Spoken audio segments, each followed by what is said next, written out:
Crisis Radio. This is your host, Webster Tarpley, reporting from Washington, D.C. Let me call your attention, first of all, to my interview this week on Russia Today, the worldwide cable television program of the Russian Federation government. And I was interviewed here in the Washington, D.C. studio on the question of hyperinflation.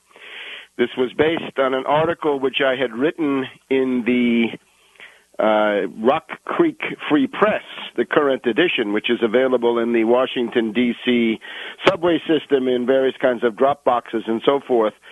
And it was a discussion of why the overwhelming tendency of the Anglo-American financier elite, the finance oligarchs that we fight from week to week on this program, their overwhelming tendency is towards hyperinflation. This is how Helicopter Ben got his name, after all. Bales of dollars thrown on the lawns of zombie bankers, according to Helicopter Ben, suffice to defeat a depression. You can read the underlying article at actindependent.org, and you can also see the Russia Today television appearance that I made. This was a short interview, not as long as the longer interview that I had on Russia Today about a month or 5 weeks ago. You can see that one there also on actindependent.org.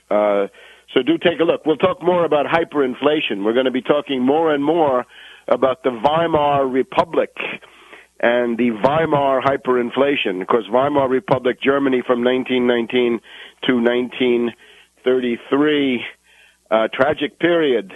The politics of the United States resembling more and more that of the Weimar Republic, where you had, of course, in those days, gangs from the KPD fighting communists, fighting gangs from the NSDAP, the Nazis. Of course, they were getting money and weapons from Prescott Bush, as well as from Lord Montague Norman and Lady Astor and so forth in Great Britain. So that's maybe why they prevailed. We've now got some kind of goon warfare breaking out here, and that's what we've got to talk about. So do take a look at the Weimar Republic. We'll be coming back to that later in the program. The current form we have now is the August congressional recess. The House has been in recess for about a week now. We're recording here on Friday, August 7th. The Senate is about to begin their recess. So this begins the period of town hall meetings. And let me give you the operative line. The marching orders are, go to the August recess meetings with the Tobin tax. Don't fall into the trap of the Obama fascist corporate state, on the one hand, and don't fall into the trap of the reactionary Republican demagogues on the other, those reactionaries who will swallow you up if they were ever to prevail, strip you of all of your economic rights. Avoid both the Scylla and Charybdis, the rock and the hard place, a plague on both their houses. Somebody's got to speak for the American people, and that's not the Wall Street fascist corporate state represented by Obama, and it's sure as hell not those reactionary Republicans who want to kill you, not with a board of genocidalists, but with the market. You die in the street with no Medicare, no Medicaid, no nothing, if those reactionary Republicans get their way. So we've got basically two gangs of thugs who want to strip you of your rights, and that is what we see reflected in the various town meetings. Now, let me say, first of all, I welcome the fact that some people are waking up, and we saw this in the Tea Parties, right? A lot of the people who go to the Tea Parties back in April and who are now showing up at these various town meetings, these are persons of goodwill with sincere motivations. They don't like the Obama fascist corporate state, and that, of course, that's a very good starting point. So we salute the anti-oligarchical spirit and the democratic expression that's going on in these meetings.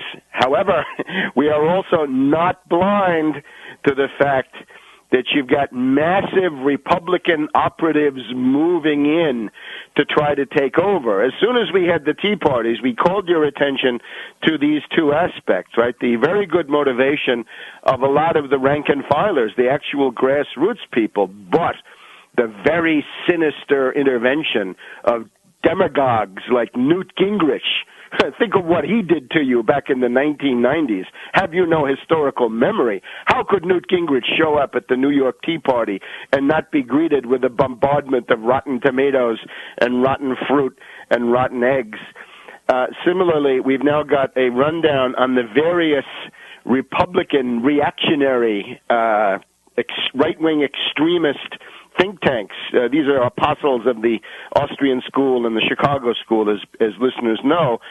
This would include the Heartland Institute of Chicago, very, very sinister. It includes none other than Richard Mellon Scaife, one of the biggest reactionaries in the country. Remember him, the great prime mover of the impeachment of Clinton, based on nothing, simply an exercise of reactionary republicanism and right-wing extremism. That is called the Competitive Enterprise Institute, and the mothership for the rally here in Washington, D.C., in Lafayette Park across from the White House was none other than Richard Mellon Scaife and his Competitive Enterprise Institute. We can now add some other links to the chain here. There's a group called Freedom Works. Freedom Works has put out a manual of how to intervene in these town meetings called Right Principles, and it tells you how to disrupt the meetings, which in theory is fine, but look who's behind it.